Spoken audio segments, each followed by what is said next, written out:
So I'm Paul Renault. I was the chair of the Climate Change Working Group. I've been involved in assessing my own carbon footprint for quite some time, and have done a lot of reading on my own already on the topic.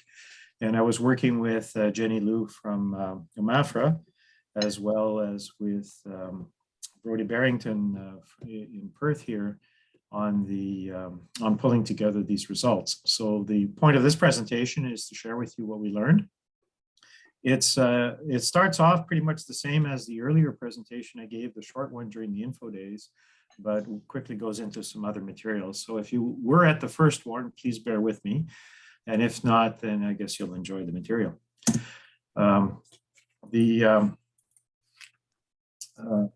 We started out by looking at doing a review of the scientific literature on climate change as it affects the maple syrup industry.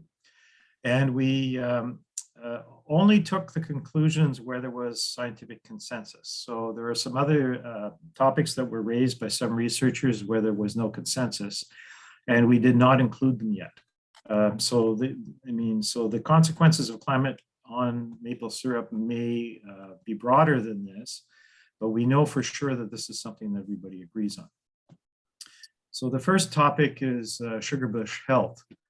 And of course, we're going to see with climate change, we're going to see warmer and longer growing seasons, which generally speaking is good for tree growth if it's properly managed. However, along with that is an increased likelihood of pest outbreaks and increased invasion by exotic pest species as they affect trees, and moths and so on. We'll also see increased drought frequency and severity, which will undermine the growing season and could cause widespread seedling mortality, as well as hindering root performance and growth. And as we all know, a lot of the carbohydrate concentration that we harvest in the sap starts with in the roots.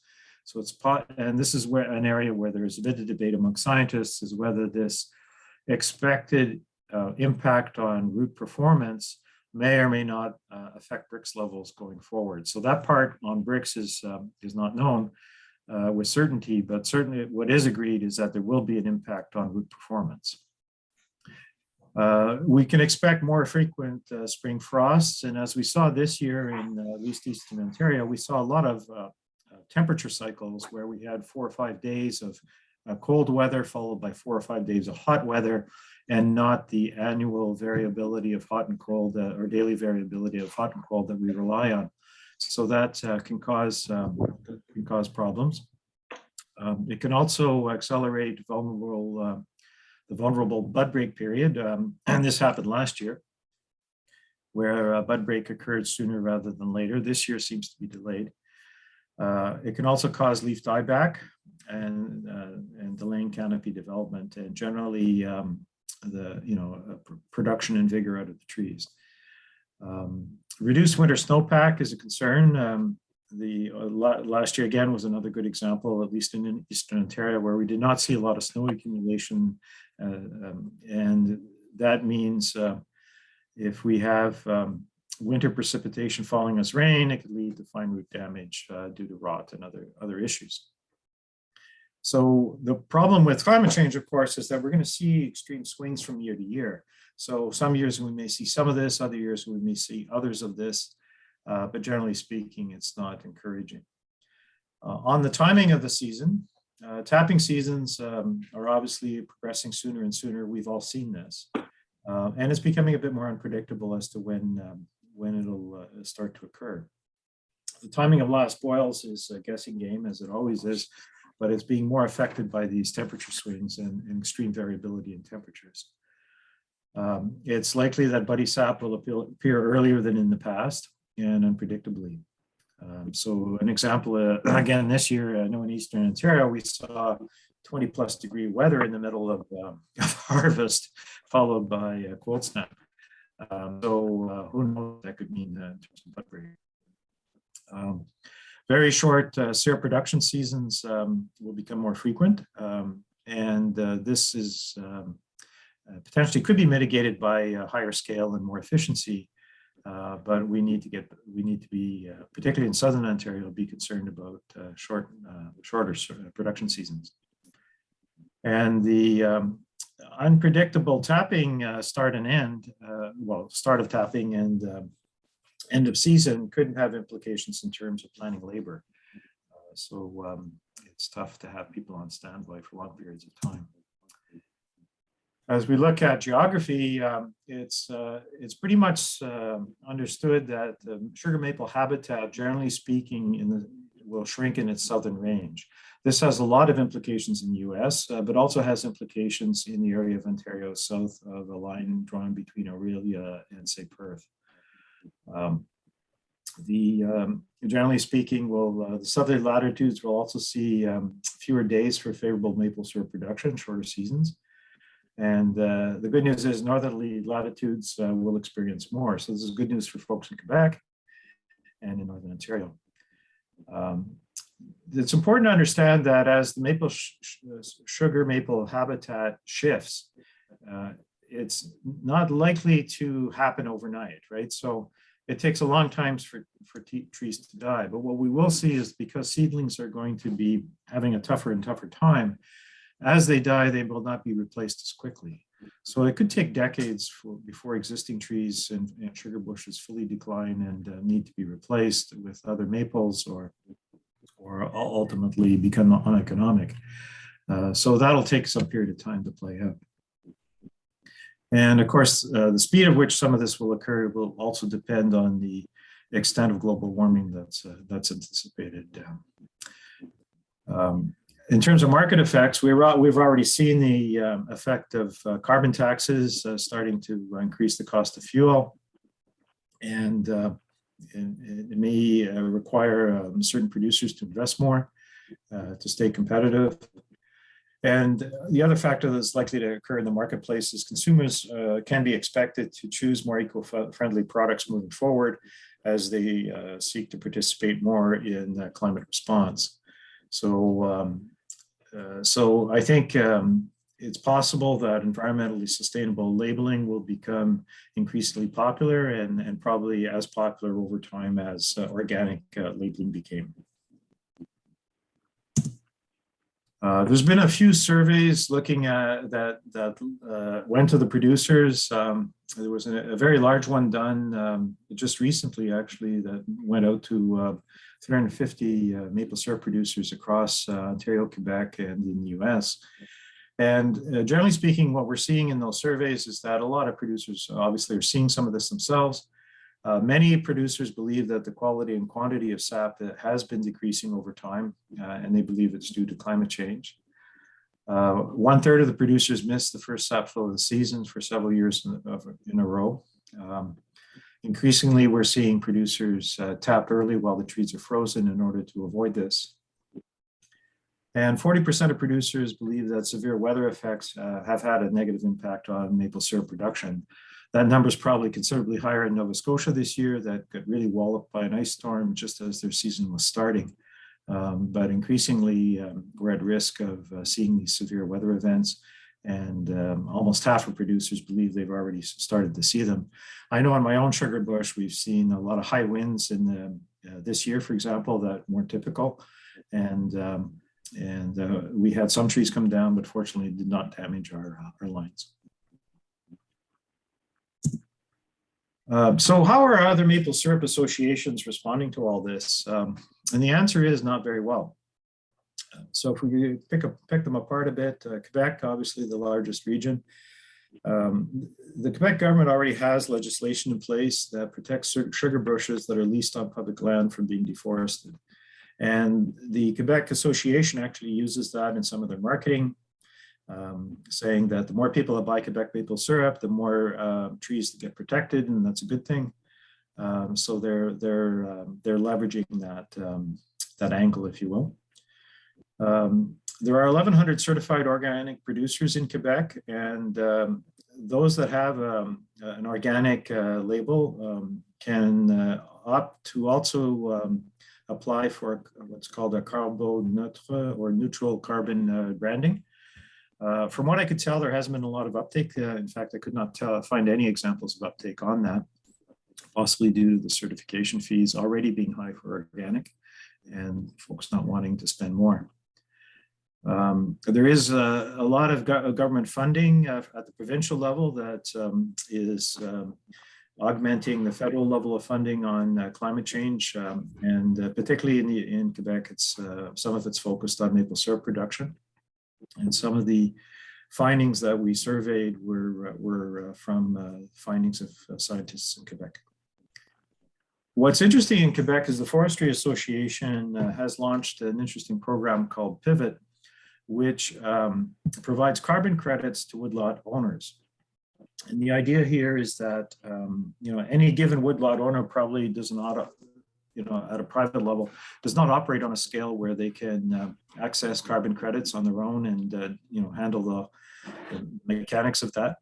So what the association does to the Pivot program is it gathers them all together, it applies as a group, almost like a syndicate, and obtains funds that are then dispersed to the participants.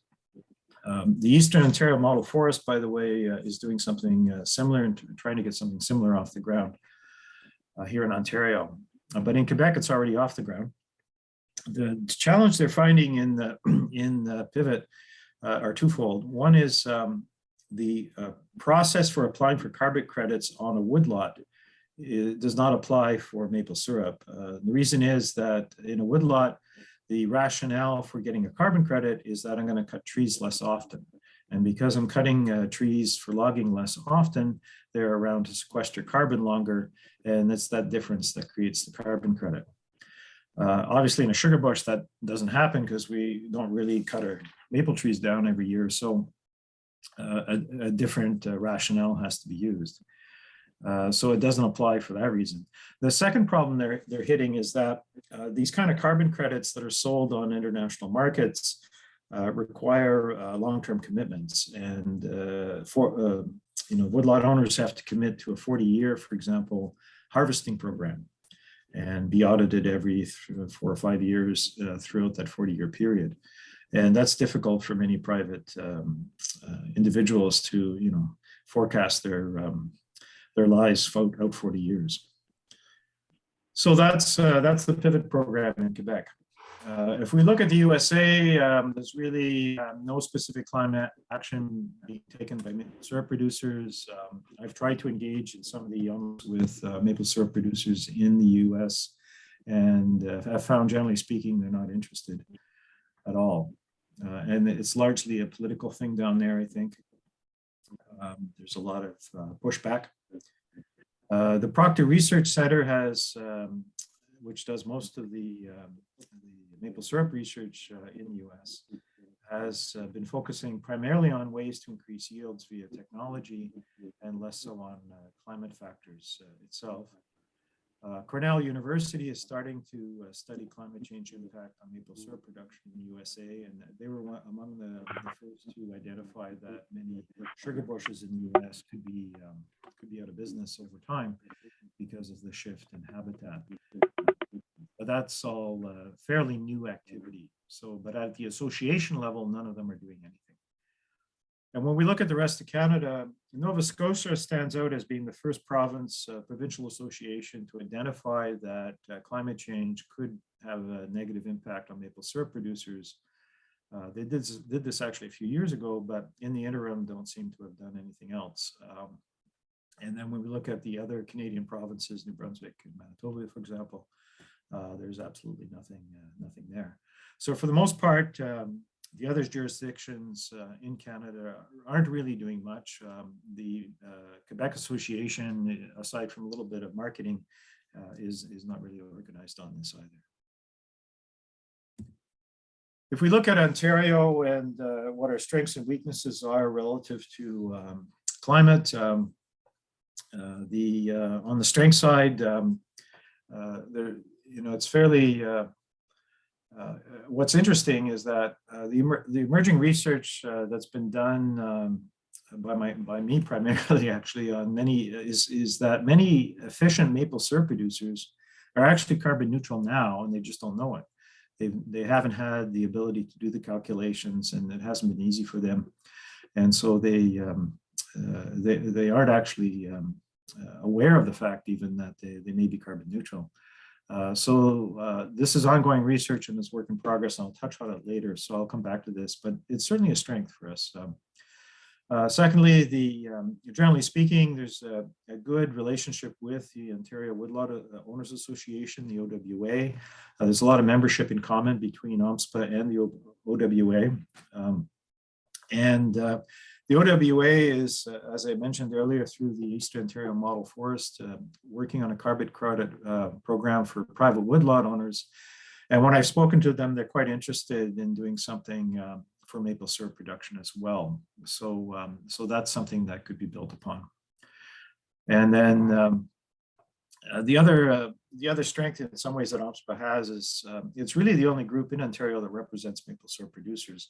So if we wanted to do something, we would be able to speak with one voice to the government and perhaps influence activity that might be beneficial to producers who are carbon neutral.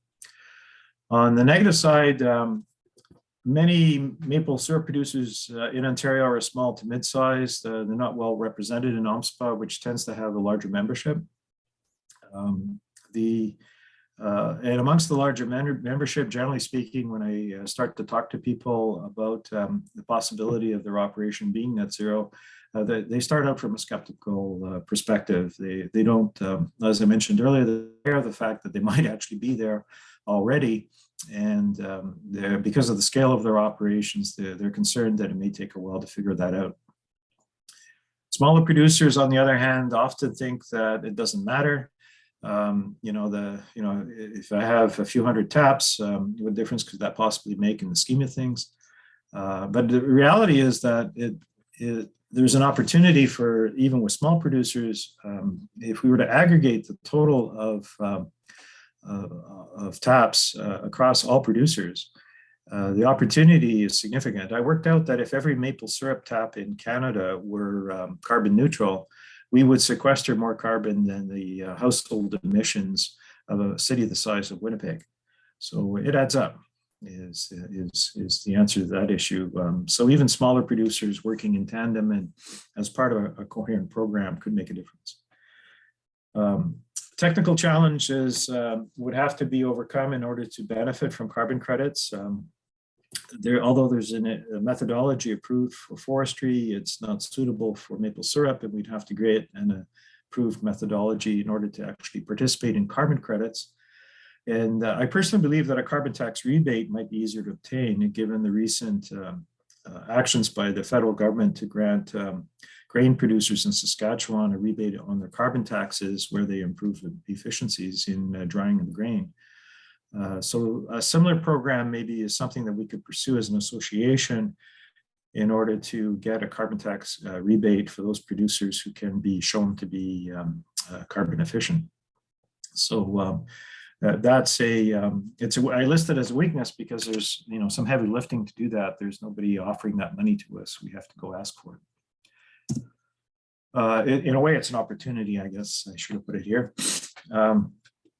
Other opportunities, is really getting organized, right? So if we were to certify climate negative maple syrup production, we could use it as a basis for carbon tax rebates or maybe even carbon credits. Consumers, given the trend, may be increasingly drawn to eco-friendly products, and that sets up other opportunities like partnering with ecotourism in order to to create a brand image for Ontario maple syrup that's eco-friendly, and use that as a differentiator in the marketplace. And it may be that a net zero greenhouse gas maple syrup branding program of some kind could improve market preference for Ontario syrup in general, if we were to demonstrate that the bulk of the association is in fact carbon neutral or carbon negative. The other opportunity is, if we're going to see more buddy sap, maybe we can introduce more products made from buddy sap, and that is potentially a market development opportunity. There's already some initiatives underway to see if it can be used as a cooking syrup or whatever, and more can be done there perhaps. The other opportunity is that it turns out that when you look at the carbon footprint of maple syrup producer, most of our emissions, of course, come from boiling water, and in other words, heating the water to be boiled, whether with wood or oil or other means. But the one of the other large inherent use of carbon is in the glass bottles that we get. We're required by law to use new glass bottles. Most of them come from China, where there's no recycling. And so as a result, there's actually a fair bit of embedded carbon in those bottles. If we were allowed to reuse bottles by cleaning them, we would not only reduce our packaging costs, but we would also reduce our indirect emissions. So maybe there's an opportunity to reduce cost as well as emissions if we could enable the reuse of bottles. And there's obviously logistical issues that would have to be looked at and food safety issues and so on, but it's certainly an opportunity. Under the threat side, I hinted at it earlier, but it's possible that over a long period of time, maple syrup production could be increasingly infeasible in southerly latitudes in Ontario. And that's obviously a concern. Climate action is accelerating in all sectors, and it's possible that if OMSPA moves too slow, then other initiatives may come to bear. For a certification program, the FCP, for example, is considering a net zero certification for maple syrup. EcoCert, which runs the carbon neutral program in Quebec, could expand it into non-organic producers. And that could take away a short-term opportunity to differentiate Ontario maple syrup on the basis of being climate friendly.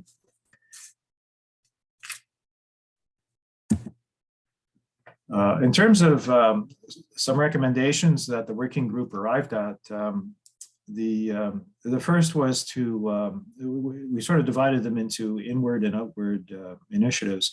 The first inward initiative is to just improve awareness amongst the membership and provide greater awareness on the impact of climate change, what you can do about it to some extent, what adaptation opportunities might exist, and to generally kind of ramp that up. So that was the first recommendation we made, and this webinar is a small step in that direction. But I think we can make a wider range of materials available to people who want to learn more about it. If we are to have a certification program for net zero, assisting members in transitioning, I think there's a lot of opportunity here for government subsidies. So for example, if you need to upgrade your RO, for example, to boil less water, and that directly reduces your emissions, then perhaps that could qualify for government subsidies, right? So that's something the association could do to benefit its membership. We could also potentially organize to, much like the PIVOT program is organized, to create a syndicate in order to apply for carbon tax rebates on behalf of the association, and perhaps other tax benefits that might exist for agriculture that the government might come up with. I worked out, for example, that if we look at the cost of the carbon taxes this year, and based on the case studies I've done for existing maple syrup producers who are already carbon negative, the amount by which they're carbon negative could be monetized to increase their revenue by 3% this year. And as the carbon tax grows every year up until 2030, it could be 10% more money in their pocket by 2030. So this is material, right? I don't think anybody would sneeze at a 10% pay raise for making maple syrup just by participating and being better organized on this front. So to me, I think this is something that we should try to press for and to make happen. In terms of outbound activities, I think OMSPA could have stronger public messaging about climate action. And by doing so, and by being seen to be the first branch of agriculture that is taking significant action about climate action, particularly at a time when other branches of agriculture are under pressure and general criticism for not being perceived to be climate friendly, even though I think some of that's a bad rep, but notwithstanding that's the perception. OMSPA could actually seize the headlines here, and that would raise consumer awareness about Ontario maple syrup being eco-friendly, which could only be a good thing. I mentioned earlier, partnering with the ecotourism industry could leverage that. And I think there's an opportunity to work with some of the other associations also to standardize carbon accounting practices used for maple syrup, so that they can, this would generally help accelerate government recognition and subsidies and financial support for transition and so on and so forth, because there'd be an agreed way to describe the benefits, if you will. So here's some things that we had recommended that the association consider as part of the strategic planning activity. Some other recommendations that we had that are kind of second tier to that, I mentioned before, lobbying to allow us to reuse glass bottles, which would reduce costs by 5 to 8%. And if you add on to that potential revenue increase of 3 to 10%, then potentially this could have, generally speaking, being perceived to be more active on climate could potentially improve member profitability by 10% plus, 10 to 20%. I think there's also an opportunity to press for greater regulations on standardizing and measuring evaporator efficiencies. There are very few wood evaporators out there that are greater than 30% efficient. And the industry is, although it often talks about the evaporators that they're selling as being efficient, the reality is different. And I can imagine, if you've been to buy a dishwasher or a washing machine, there's usually an Enerplus designation on the sticker right on the front of those things these days that discloses how many kilowatt hours it consumes. I could imagine something similar being required over time for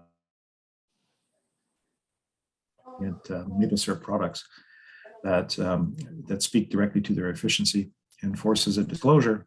And the very fact of doing that would help encourage those manufacturers to produce more efficient equipment. And related to that, if you actually go to work out what your total carbon footprint is, it gets hard when you get into the third-party materials like spouts and lines and so on. How much CO2 is there in a meter of pipeline? It's possible to work that out, but it's not easy. And it should be easier, and it should be easier across the board. Generally speaking, in agriculture, I think anybody who sells products to the agriculture industry should be disclosing their embedded carbon footprint, so that producers can make informed buying decisions.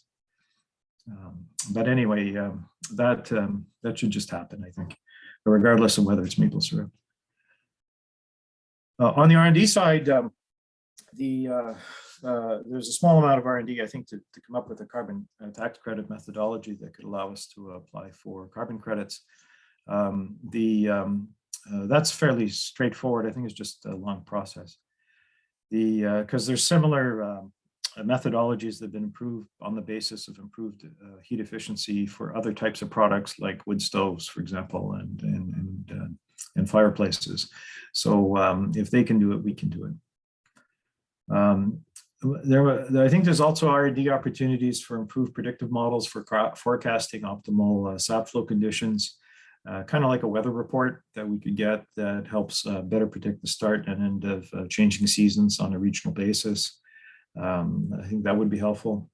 As climate modeling has progressed, I think the possibility of doing this, and as we understand the physics of how climate affects, I think there's the biophysics. I think there's an opportunity for some enterprising researchers to solve this problem.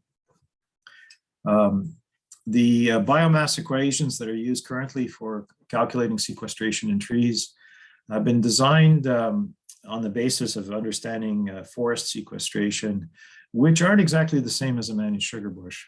In a sugar bush, we take great care to develop the canopy of a tree, for example, and to remove non-productive trees.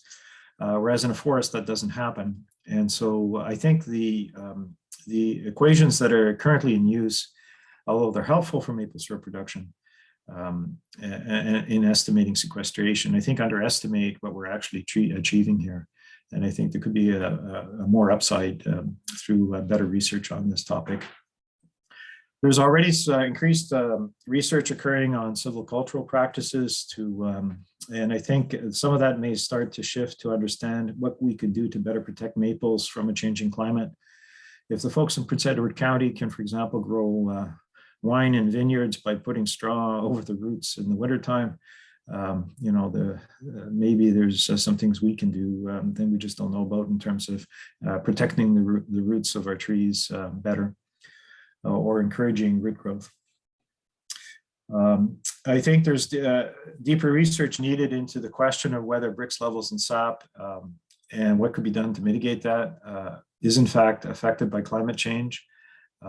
It could be disastrous to have both a shorter season and lower Brix, for example. But if there's something we can do about that, if there is a relationship, more research should be encouraged in those areas. So we recommended that OMSPA, for example, consider looking into that. If we look at a producer level now, this is all big picture stuff. If we look at a producer level, what can you do? Well, you can reduce your own carbon footprint. And generally speaking, when I started off on this whole question of looking at being climate friendly and a maple syrup producer, what I discovered is that, the more efficient you are, the lower your carbon footprint is. And there's no negative choice here. Like, there's not like you have to be one or the other. In fact, generally speaking, if you have a good carbon footprint, you have lower fuel consumption and therefore lower costs. So you're more efficient, right? So it's all good. And I think, generally speaking, as we look to improve heat management in our evaporators, this is the case particularly for wood, but it's also the case for oil to some extent. So for example, some oil producers believe that their evaporators are 96% efficient, 98% efficient, because that's what the manufacturers have told them. But what the manufacturer is telling them is that it's that efficient in the oil that is burned. It's not necessarily that efficient in the sap that is boiled, right? So it's looking at the overall efficiency in how that heat that's generated efficiently by 98% burning oil correctly, for example, is applied to making sure that your sap is boiled as efficiently as possible, and employing that heat. That's where the gap can be, and for some producers that can be more of an effect than others. Certainly, in the case of a wood evaporator, there's a big difference between burning a lot of wood and making sure that you're actually using it to boil faster. So, improving heat management in your evaporator is certainly an area that I would encourage producers to look into. Obviously. Investing in RO technology reduces the amount of sap needed to be boiled. There is a diminishing return on that based on at what level you believe that RO reduction of sap may affect the flavor of the outcoming syrup. But there's no question that the less water you boil, the more fuel efficient you're going to be, and therefore the lower your emissions are going to be. You're substituting electricity for oil or wood, but electricity has very low inherited carbon emissions in Ontario compared to burning oil directly or burning wood directly. So certainly investing in RO technology, upgrading your RO, for example. Some producers talk about having smaller capacity evaporators and larger capacity ROs as an economic way forward. As I say, there's diminishing returns as to where you believe you are in terms of the taste of your syrup. But there's certainly no question that some level of RO technology can be employed by all producers. Transitioning to the use of electric-powered equipment, whether it's your utility vehicle, your chainsaws, and so on, will help reduce the use of secondary fuels. Whoops, I clicked the wrong button there. I, for example, have migrated to electric chainsaws. I've discovered that it's really the voltage level that matters. So, for example, my 80-volt Greenworks chainsaw has the same chain speed as my Husqvarna Pro saw. So it's very viable as an alternative, and that technology is just getting better. Increasingly, we're seeing electric-powered ATVs and UTVs show up. I use a gator. John Deere just announced, for example, the electric availability of the electric gators. Obviously, we can prefer to use suppliers and shippers that have lower carbon emissions as well. In terms of adapting and trying to protect ourselves from climate change, generally speaking, implementing best practices for sugar bush management, which includes promoting biodiversity, is something that can help reduce wind damage and can help slow the spread of invasive species. So that's certainly something to be encouraged. And increasingly, as I speak with producers, I'm discovering that more and more producers are seeing that they need to promote biodiversity in their sugar bushes and are doing so, which I think is good. If you use firewood, consider harvesting only dead, diseased, and down trees for the firewood, or trees that have to be removed because of your thinning. And allow the existing healthy trees to continue to grow, even if they're non-maples, because it promotes biodiversity, but they also sequester carbon as they grow, and that helps. And when we do the carbon calculation for a sugar bush, we include the biodiverse species in the sugar bush, not just the maple trees, because they're sequestering carbon, and that's helping. If you're on pipelines, and many producers are, the more you improve sanitation, the earlier in the season you can tap, because you're less concerned about the tap holes closing on you as the season progresses. So generally speaking, a lot of producers are tapping when the trees are frozen in order to avoid missing the start of the season. And it's their improved use of sanitation that has allowed them to do this. Thing that can be done.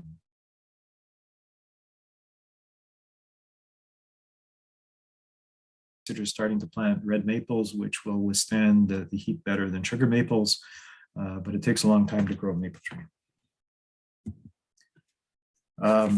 Maple syrup producers have an advantage when it comes to climate change, though, and that is because we're one of the few branches of agriculture that doesn't kill the product that we harvest when we harvest it. Not like a wheat farmer. We don't cut down on maple trees when we get the sap. And those trees continue to sequester carbon naturally, and lots of it. I often say to people, if you have trouble visualizing a metric ton of carbon, look at a maple tree that's just big enough to be tapped. That tree that's 10 inches in diameter has a metric ton of carbon in it. And they sequester per year, 14 to 20 kilograms per tree per year of carbon. And that is a huge natural carbon capture mechanism that is at work in our sugar bushes that we get no credit for. And the government's great about encouraging the oil industry to capture carbon and so on and so forth, but we do it every day in our sugar bushes. So we should be leveraging that. That's a huge plus. Even a small sugar bush, if you have 100 taps, that sugar bush sequesters over a ton of carbon per year. Obviously, if you get 1,000 taps, you have 10 times that and scale it up, right? Just multiply. So we contribute a lot to the problem of managing climate impact, and we're really we're not taking credit for that. We should. And so if you look at the amount of carbon that you're sequestering every year, you can imagine that creates an annual carbon budget that you can work within, because if your sugar bush is sequestering that amount of carbon, and you're burning less of it, then you're climate friendly. And a producer with 50,000 taps would have a carbon budget, for example, of 1 million tons of carbon dioxide per year. So that's quite a lot of room. It's pretty unlikely you're going to burn 1 million tons of carbon in boiling your sap and taking it to market. So that's the idea behind how you can become carbon friendly, net zero, or even carbon negative. So visually, if you look at the diagram, right, you can imagine the horizontal line as being the carbon budget line that's established by the trees in your sugar bush. Producer A may not be paying too much attention and may be very wasteful and not efficient, and so it could actually be blowing through that. It's not every producer will be carbon neutral or carbon negative, but generally speaking, from what I've seen, efficient producers are. And they are like the producer B or producer C. They're producing their carbon emissions are fitting within the carbon budget, maybe just, in which case they're net zero, or if there's some headroom, they're actually carbon negative. And of course, this varies by producer. On the emission side, as I said earlier, 90% of the emissions tend to come from evaporating sap. That's where heat is applied. RO is obviously, I spoke about as a climate-friendly way of doing that, because electric power has very low embedded carbon. There's about 2 grams of embedded carbon per kilowatt hour. And when we talk about measuring emissions in kilograms, this is 1,000 times less, right, or 500 times less. So generally speaking, substituting electric power for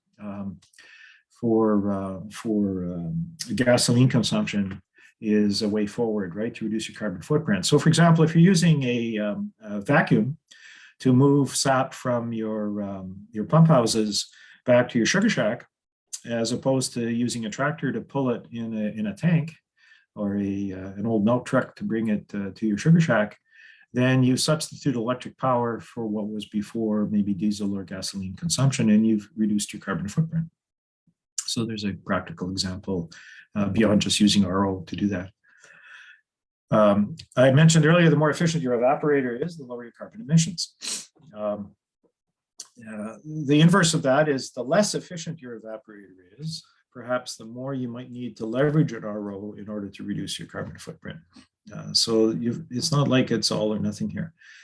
You have, there's a balancing act that can be examined on a case-by-case basis.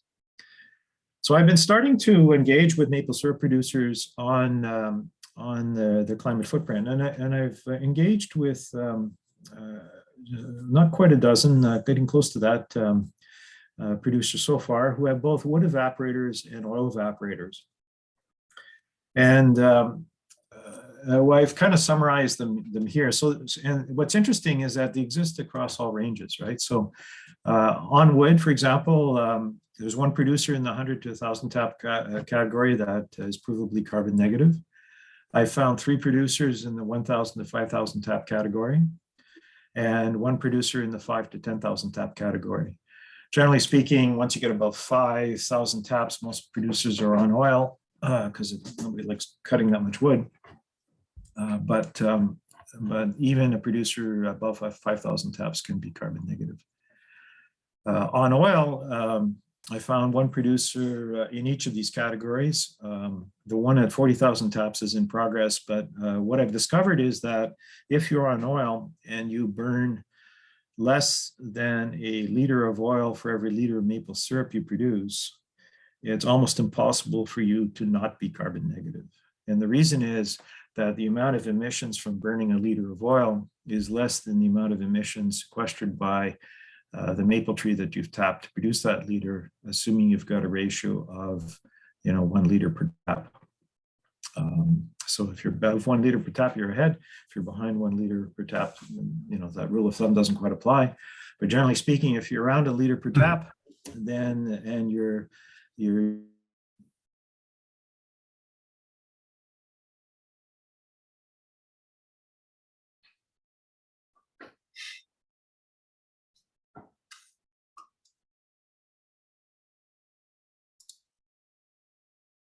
You have onions? Oh, can you hear me? You've frozen. He froze. Did you hear? Paul? Yeah, I can hear you, John, but I can't hear Paul. Yeah. Yeah, he's frozen. It seems. I don't know if he's done. Hang on, I've got the presentation here too. He had one more slide. Yeah, unfortunate. He may hook back in, but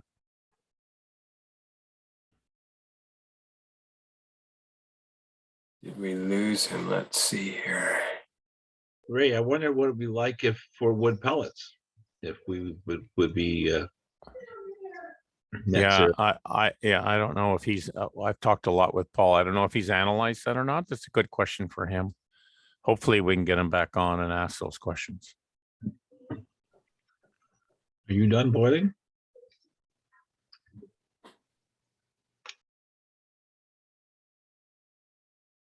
Hmm. Another reason we need good rural bandwidth. Yeah, yeah, correct. John, can you put up the last slide? Yeah. Yeah, it may be some conclusions in the last slide that we can surmise from. John, I don't know if you have his number or not, but you could try calling into Zoom and then just looking at the presentation off of his computer. Yeah. Maybe you could give him a call and walk him through that. Yeah, And we maybe- could do that. Yeah, I do have maybe his have to- number. Yeah, may have to reboot. Let me try calling him here. Hang on. Yeah, okay, okay, no problem. 259.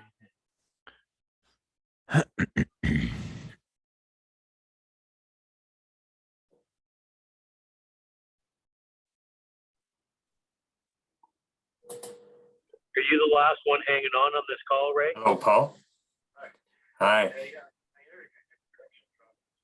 Yeah, it's just almost over, Marty. Do you want to try and do it on by phone? Yeah, and I can bring it up so people can see it. Let me just trying to think if I can get into it right now because I'm in the middle of.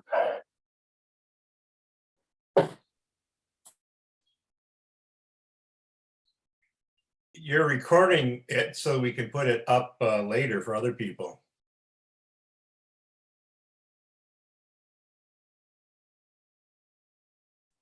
John, notice Jenny's put up some numbers there.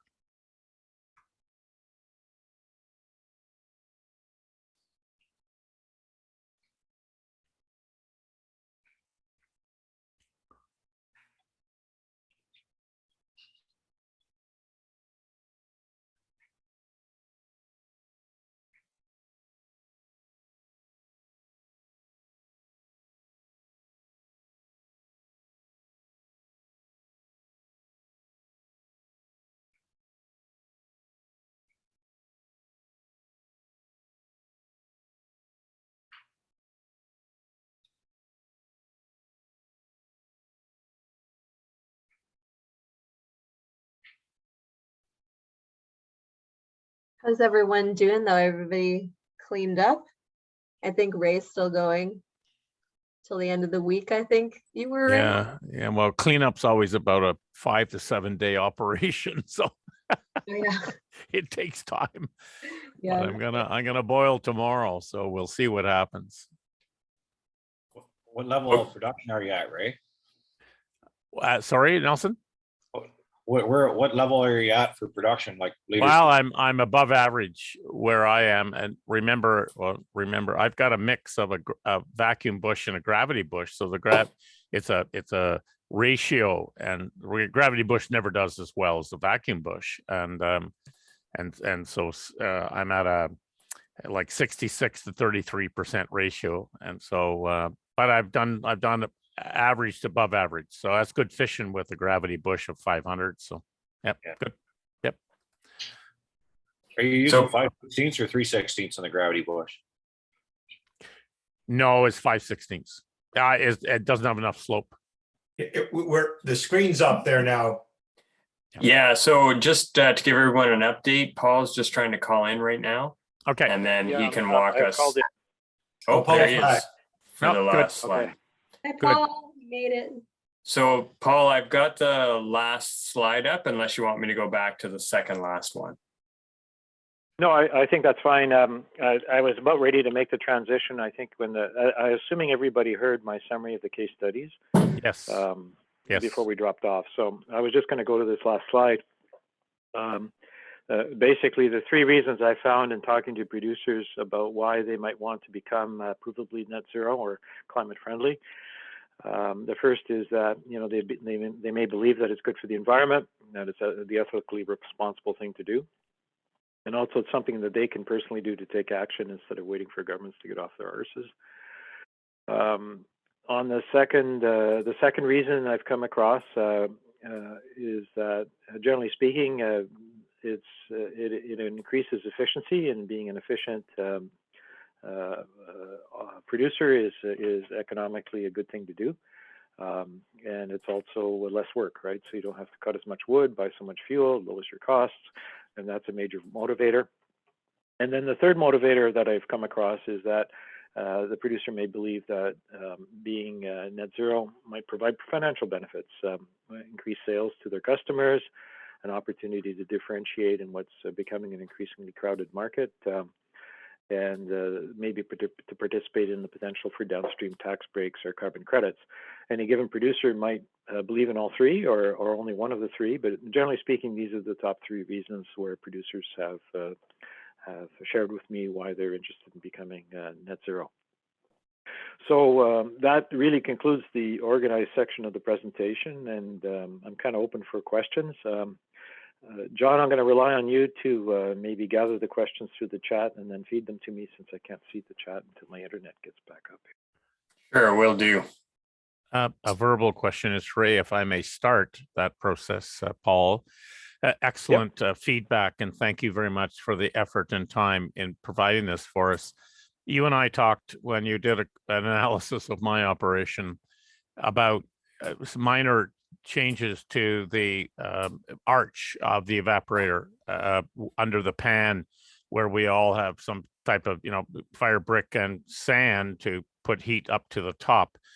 Would you think, I'm not asking you to explain it, would we be able to get a guideline or suggested best practices so that that can be sent out to members? Yeah, I think that's a great idea. So what you're referring to is some producers are aware that some of the more expensive wood evaporators enable what's called secondary combustion to occur, which can double the heat output for the amount of wood consumed. Smaller evaporators don't have this feature, but it's possible to modify the arch in order to create a secondary combustion chamber and to ignite secondary combustion. And I did it with my own evaporator. I have a 25-year-old Waterloo that was 13% efficient when I started, and with an afternoon's work, I was able to make the mods to the arch, and I dramatically improved the efficiency of the evaporator. It's running about 80% efficient now, which for a wood evaporator of its age is unheard of. So that's great. It's not hard to do. It's not hard to do, and yes, we could produce a technical note in order to do that. And really, this, I think, flows from, we need to make a decision as an association what we want to do in terms of encouraging producers with any of these recommendations, and green light some of this, and then just get organized to do that. But I think it would be very easy to do. I get it. The information is available in French. I learned it. I wasn't born knowing this stuff. I learned it by scouring the literature, and I'm fortunate enough to speak French and read it. So I found it in some technical materials that were produced in Quebec, but that could easily be rendered in English. And awesome. And shared. Okay, thank you. That's great, and I can help with that if you wish. Yeah, and I give a summary of it in my, I have a PDF that's on my website. If you go to the spiritintheforest.ca and you go to the net zero page, you'll find a PDF that contains information about this and other tricks that you can use with a wood evaporator to improve efficiency. Okay. We have a question from the chat from Brian Bartley. Is it really fair to include tree growth as a credit? Trees would grow whether we tap them or not. I think it is fair in the extent that trees can grow and sequester carbon, but we may not be efficient in our use of emissions. And so if we're managing our emissions to be less than the sequestration of our trees, then I think it is fair to claim that as a legitimate credit. Thanks. It's Randall Goodfellow. I notice we have a number of people from OMSPA who have been on the line here. This may be the first time you've seen it, or maybe not, but what are your thoughts from a government perspective of this approach here? I saw Holly there. I'm going to pin you, Holly.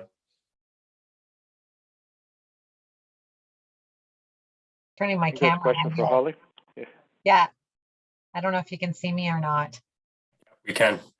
Can you? Okay.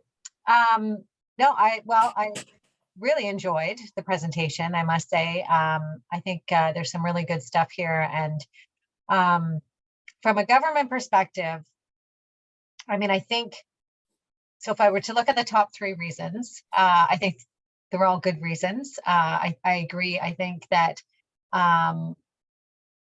you have a lot of, I guess, things that you could already be, like, from a marketing point of view, if anything, right, that you are doing you're already efficient in many ways. You're carbon neutral or net zero. There's a lot of really good sustainability impacts and outcomes that you already have. I agree too, there's probably more you can do in terms of efficiency. And I think moving it, and I think you raised the issue around the federal government right now in terms of their focus of the next policy framework. There will be a greater focus on climate change and climate change mitigation. So I certainly think you're on the right path here as well too, in terms of efficiency. From you have the carbon sequestration, but also the GHG mitigation. So I think that's really positive. In terms of carbon credits, I'm not sure, like, in terms of where the Ontario government's going, I can't really say. I think that's still to be determined. I think there's a lot of certainly. I mean, it's a challenging time. We're going into an election. We don't know what our new government is going to look like, and we are going into a new policy framework, and which is really driven by. I mean, the federal government, but also, as you know, all the provinces are involved and negotiate with the federal government.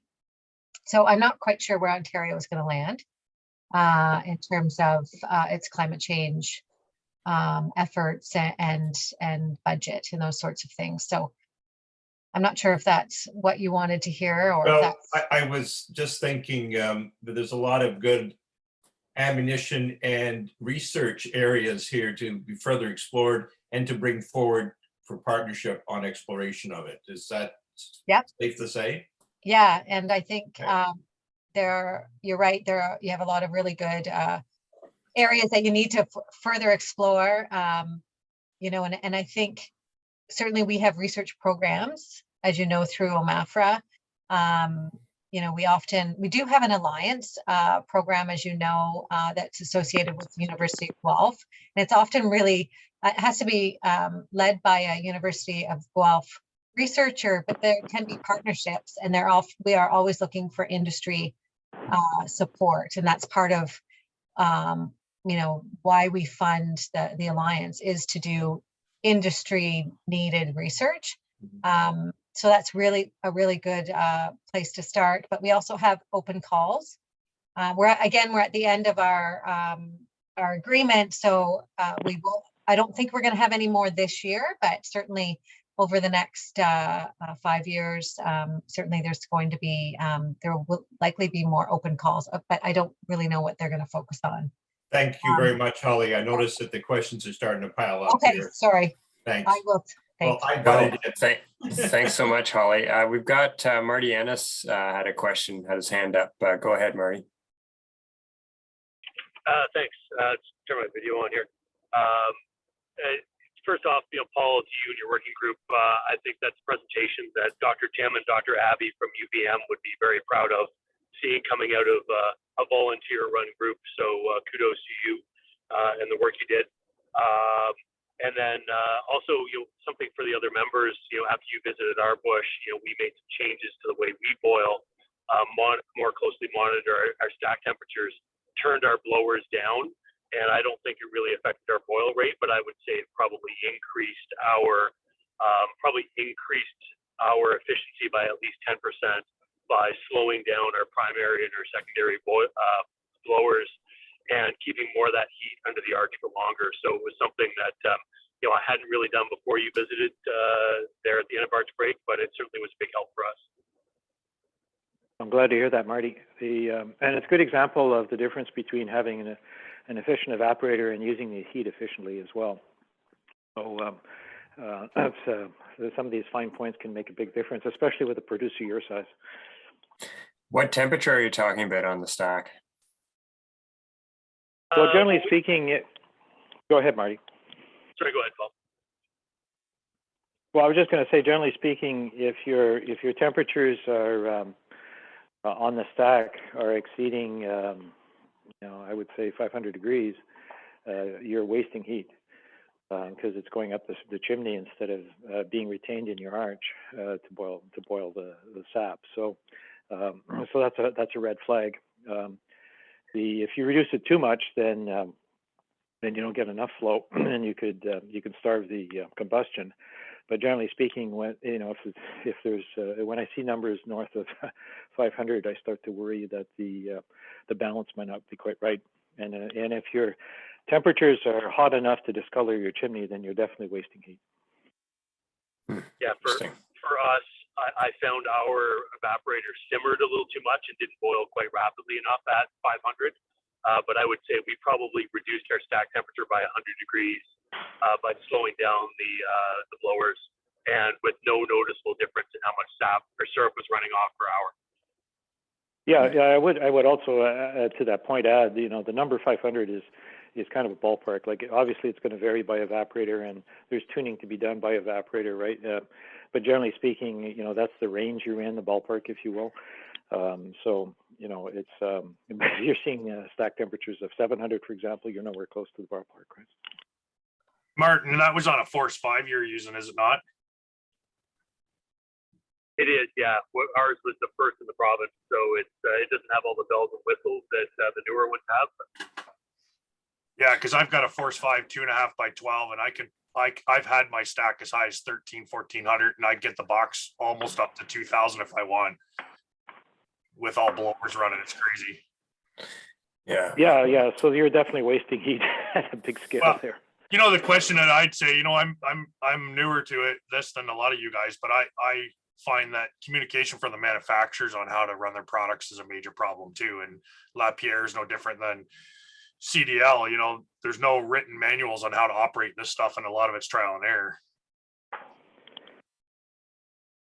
Yeah, and I think this is why I made the comment earlier about forcing disclosure on the part of the manufacturers about the efficiency would kind of also force them to provide better instruction in order to achieve that, right? So it's all part and parcel of holding them more accountable.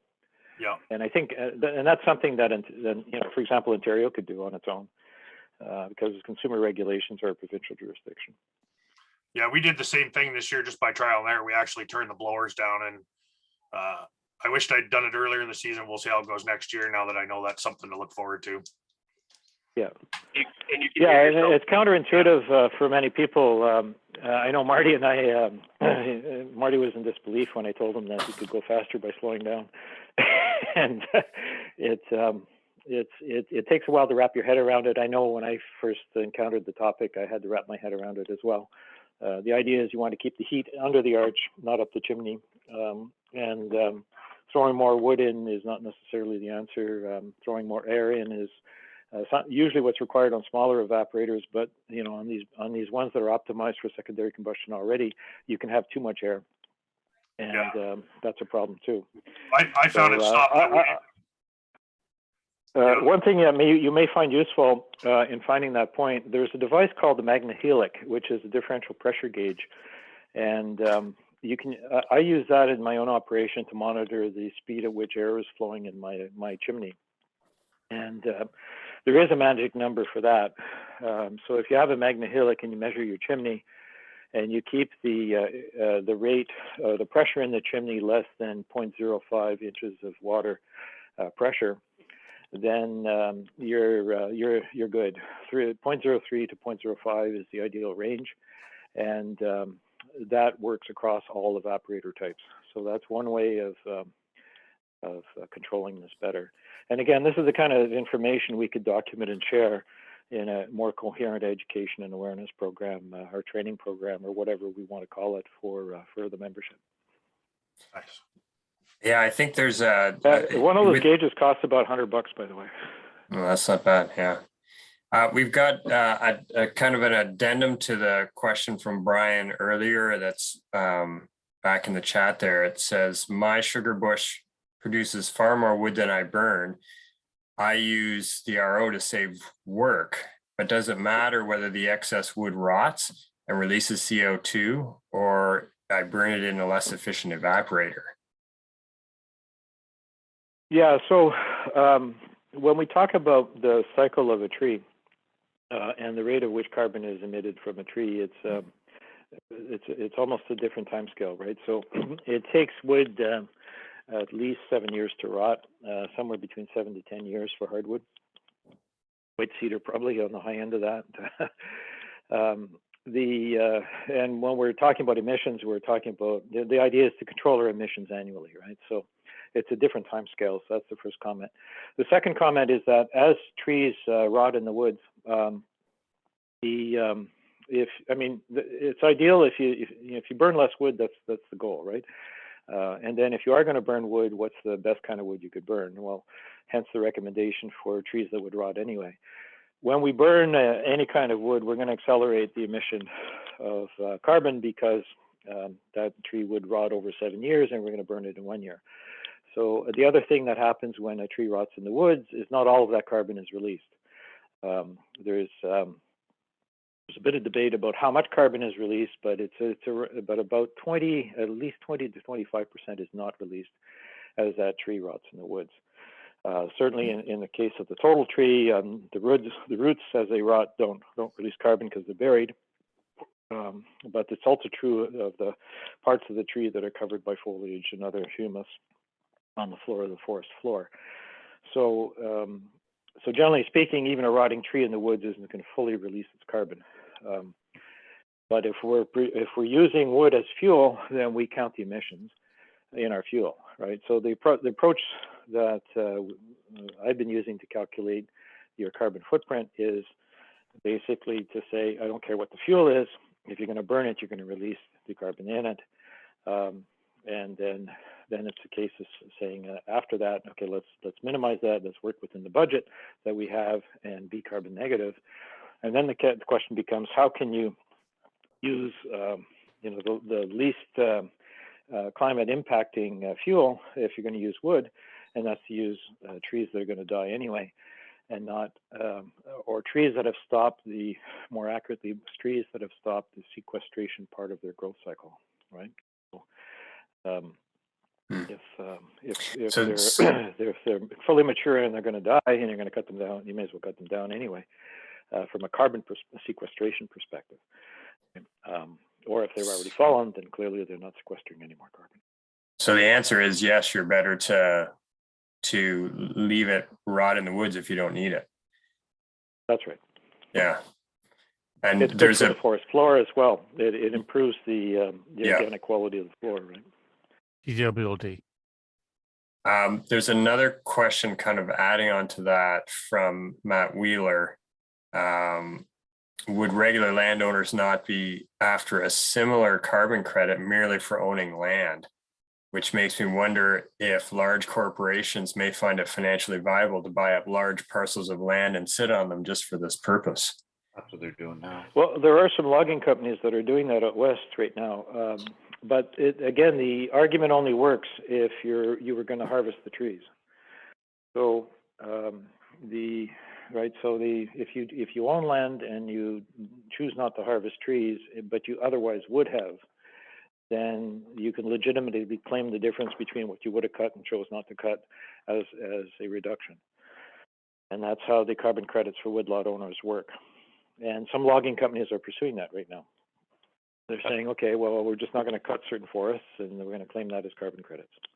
That's where your pivot program comes in, because they're on a 40-year cycle of cut and then let it go back 40 years. Yeah, that's exactly how that works. Yes.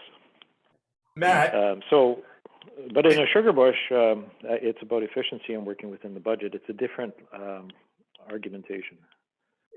Matt, it's Randall Goodfellow. I'm just interrupting for a second. But in your question, Matt, was there any element of competition for land to be able to tap? Was there anything like that within your question? I.e. other parties may buy up stuff that we could have used for maple syrup production? I guess that could be part of it. Could be the ongoing increase in land value around us, which could make it actually harder for us to be able to obtain land to tap. That's the reason I asked the question. I've heard you express that before about how do I expand? Do I buy or do I rent? And if everybody else is after the same thing, everything goes up. So. Yeah, renting adds an interesting question, because if there's value to be obtained by a producer being efficient, regardless of where a sugar bush is, and he's renting the land, should the landowner be claiming part of that credit back, right? And that kind of opens a bit of a can of worms there for sure. I don't know that I know fully the answer to that question, but I think the comment I would make is that if you're a landowner today and you were otherwise going to log it, so one route for getting benefit is to say, okay, I'm not going to log it and I'm going to claim the carbon credit. But I think what you could actually play both. So you could say, I'm not going to log it and I'm going to claim the carbon credit by not logging it. And then I'm going to rent it out to a maple syrup producer who can harvest maple syrup from it, and I can get an income from that. That maple syrup producer, because he's working within a carbon budget and he's managing his own emissions, even though he's rented the land to get the sequestration, he's still operating on a net zero basis or a net negative basis.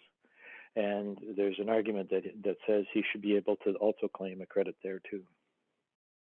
Is that double accounting? I don't know, maybe. But the double accounting seems to happen in a lot of places in the climate industry right now, around scope 3 emissions, for example. So let's take another example that I don't know the answer to. Let's say I have a forest, a sugar bush, and I harvest sap, and I sell it to Matt Wheeler. And he boils it. Okay, so I get the credit for sequestration, but he has the emissions, right? How does that work, right? Like, can he claim my credit, or do we have to have a different economic deal, right? So there's all kinds of murky corners here, right? I don't claim to have all the answers, but the good news is we're talking about making money, which is always a good thing. This one might be more straightforward, this question. Where do wood pellet evaporators fit into this? Wood pellet or wood chip? Yeah, so it's the same deal, right? So again, the approach that we take is independent of wood source, fuel source, right? So I don't care if you're using wood pellets, logs, or oil, right? We'll calculate the carbon emissions from burning those pellets, right? And that becomes your cost. And that's netted against the sequestration provided by your sugar bush. So either way, there's a carbon emission when you burn it. Now, there's some people that are out there that's saying, well, wood's a renewable resource, and overall you're not adding to the emissions and so on. And to me, that's a bit of a hand-waving argument, because wood is a renewable resource. Trees do grow, and so on. But we're talking about the 200-year life of the maple tree here. And we have a less than a 10-year problem for resolving a climate crisis.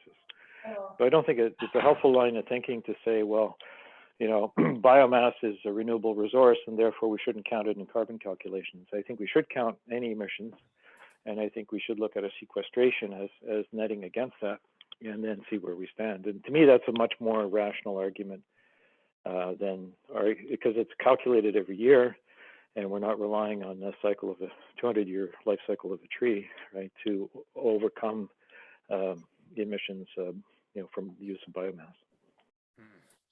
Well, this question kind of leads into that too. I think I know what you're going to say from Jules, but could the carbon credit be registered with the land titles for 4 years, as an example, preventing land developers or reselling for profit?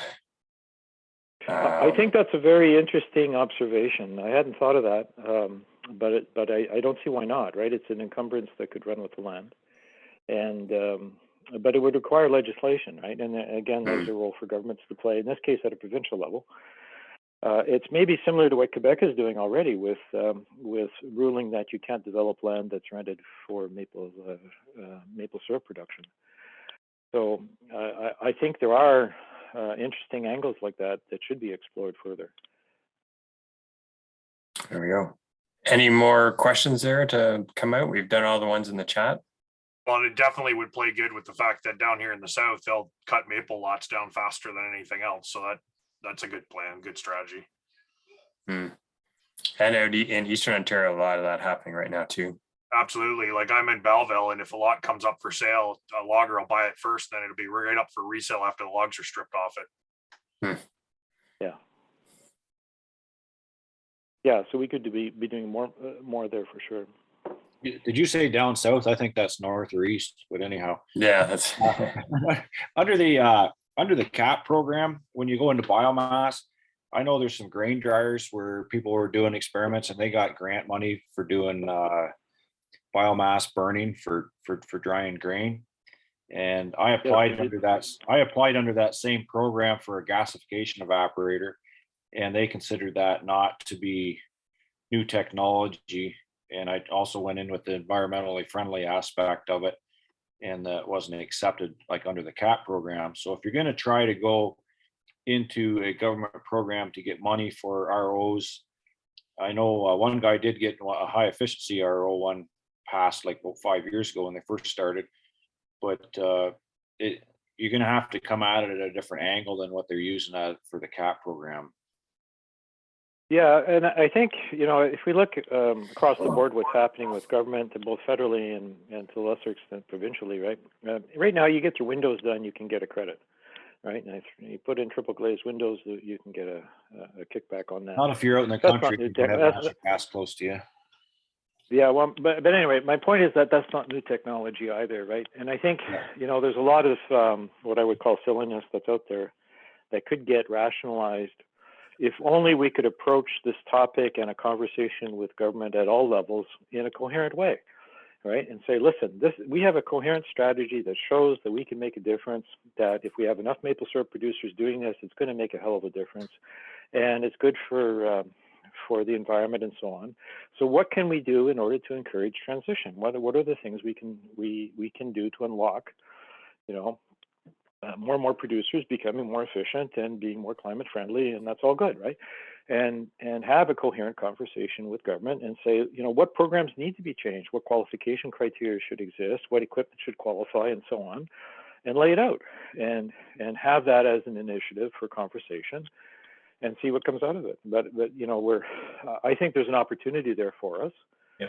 I think we have to take we have to step into to the plate and swing the bat and see where it lands, right? But right now we're not even stepping up to the plate, right?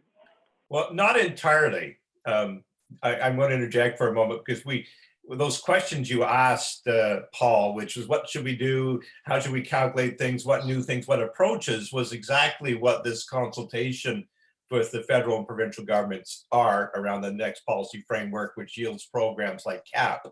And those are the questions they were asking.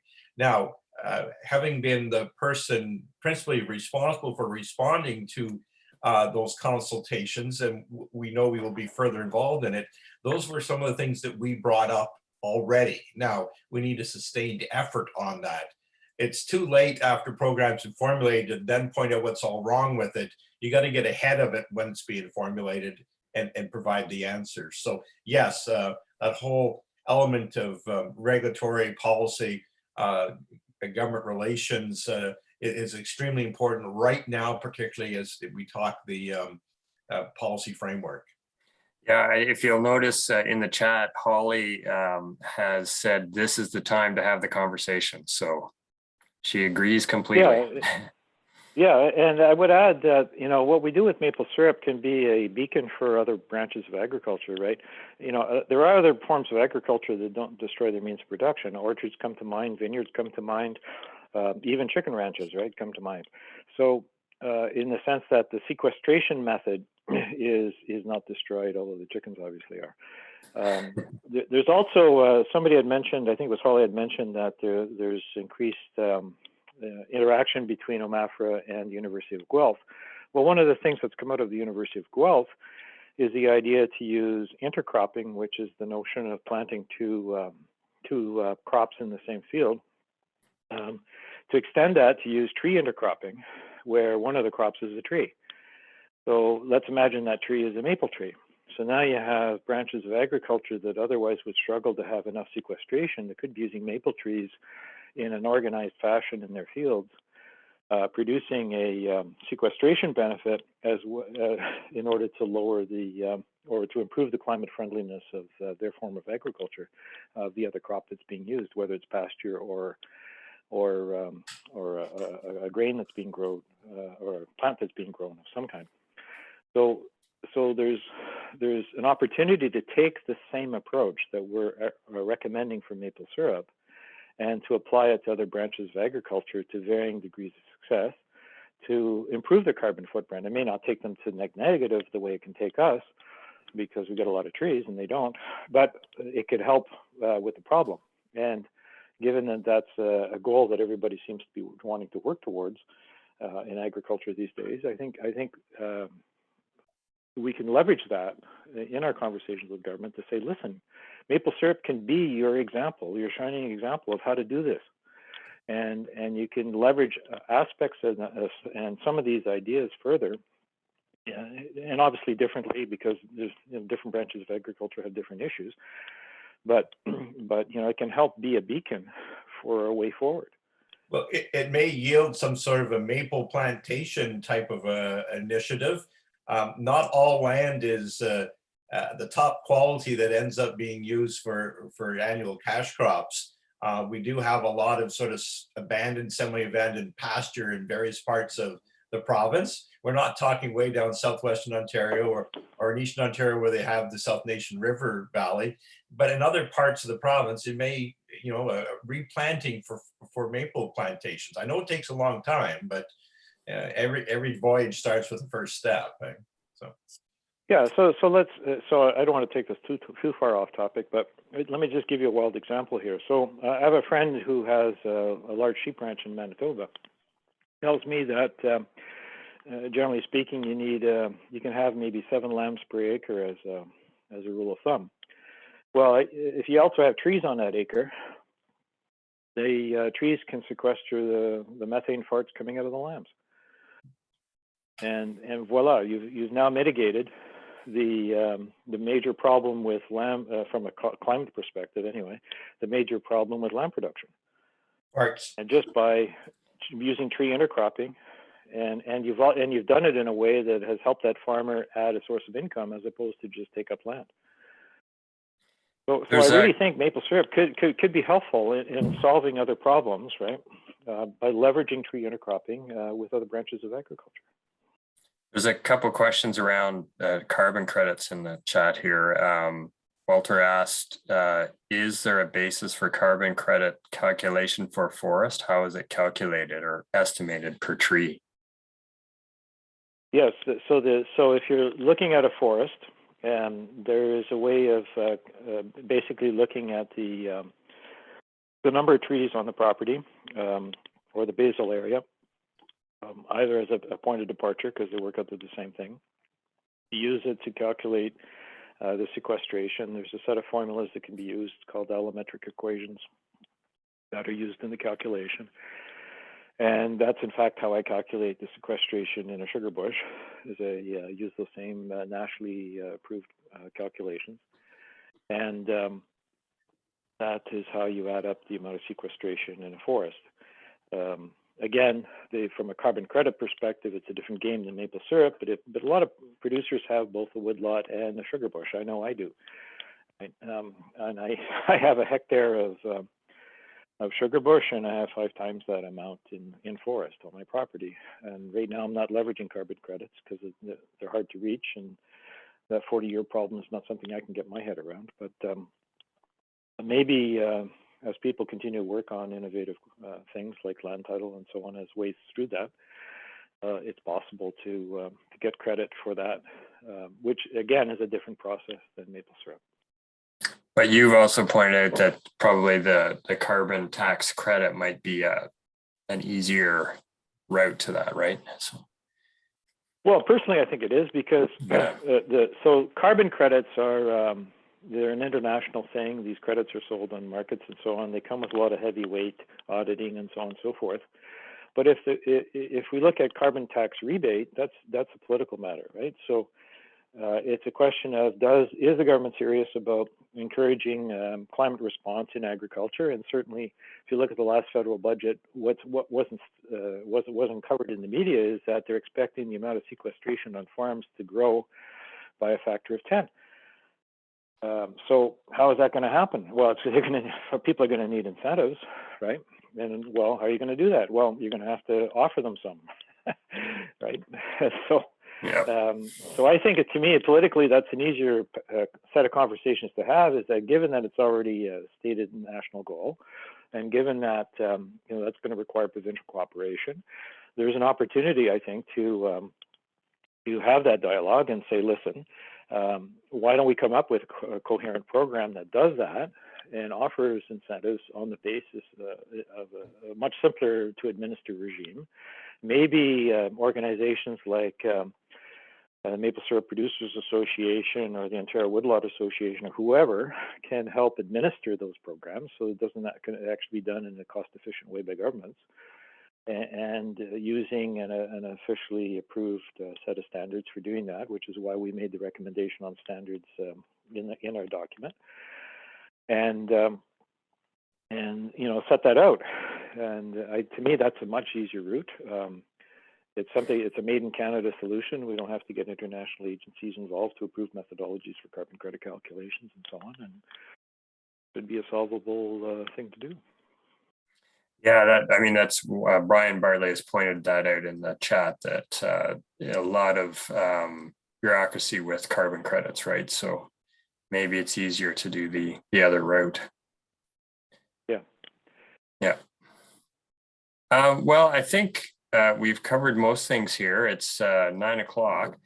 Are there any burning questions? If not, I think also if you have some questions you'd like to have answered, that Paul would be willing to field them.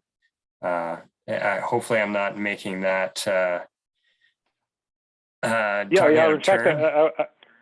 I was actually going to say, listen, if anybody wants to engage with me, no problems, drop me an email or call me up. Also, I'm still looking for more people to participate as a case study. I'd like to get some more producers engaged so that we can, because I actually believe that the majority of our association is carbon negative and doesn't know it. And I'd like to get enough representative samples to the point where we can start to make that claim with greater confidence.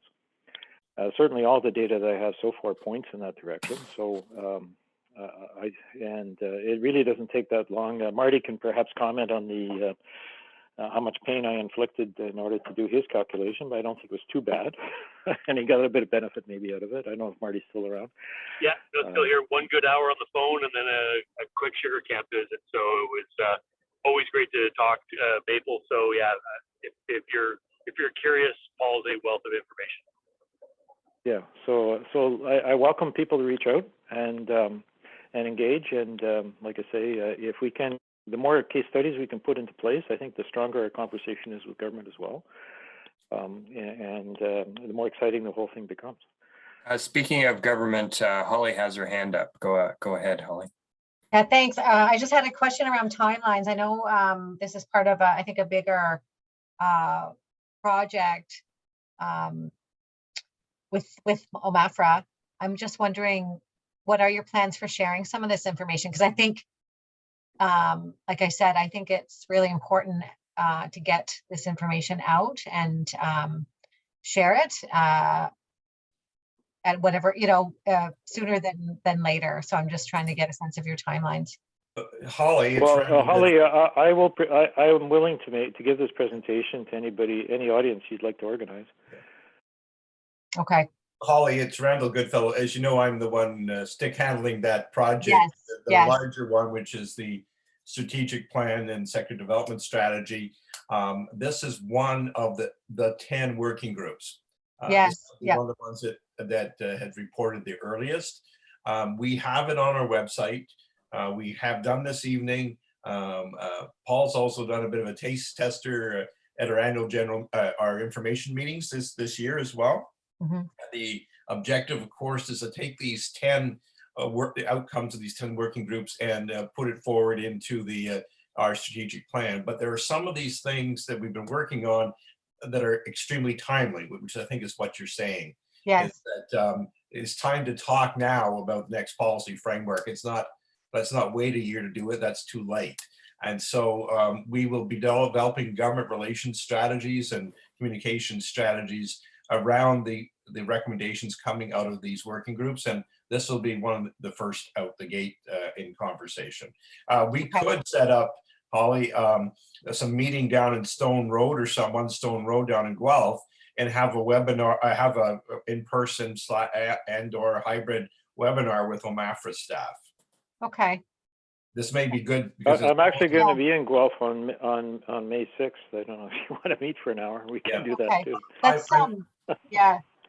I'm already arranging something through Steve Duff to be down there with some people from OMSPA on the 14th of June. So anyways, we have a number of opportunities next fall. We have some opportunity to correspond. Okay, yeah, let's chat about that and with Jenny and look at maybe that's piggybacking something like a visit to Guelph for sure. Yeah. Okay. So Folly, the point, the offer I'm making is one of awareness, right? So, you know, obviously the discussions with the association will play out in the scale that Randall is outlining. But if you want to move faster in terms of just getting some awareness and context prior to those conversations occurring, I'm happy to engage and conduct, you know, any kind of awareness session that you'd like. Yeah. Okay. In advance of that. Just as a carry on, Holly, is that, and for everybody else, each of the 10 working groups will be having an evening like this for webinar. And the next one, I'm sure John was going to mention it, but is on our recommendations in and around a Center for Applied Research and Training. As you can see, there's probably some connection between the two groups, and that report's already on our website, but we want to walk people through that. So that's actually same time next week. Okay, that's great. And then there's connections between the parts. So thank you. Great, thank you. Work. Okay, I think we'll wrap it up. There's a little more chit chat happening here, but we've been on the hour and a half, so I think it's a good time to wrap up now. And please, I put Paul's email in the chat, paul@renault.ca, and you can contact him directly if you want to be involved or have any further questions. And yes, as Randall mentioned, next week we'll have a presentation of our applied research and training group, which has come up with some very interesting findings as well. All of the groups have done incredible work, and you know, Paul is just the first example of this, I really hope you'll join us to learn what's going on and provide input down the road as we get to that point too. So I think we'll end it there, and thanks everybody for joining in tonight.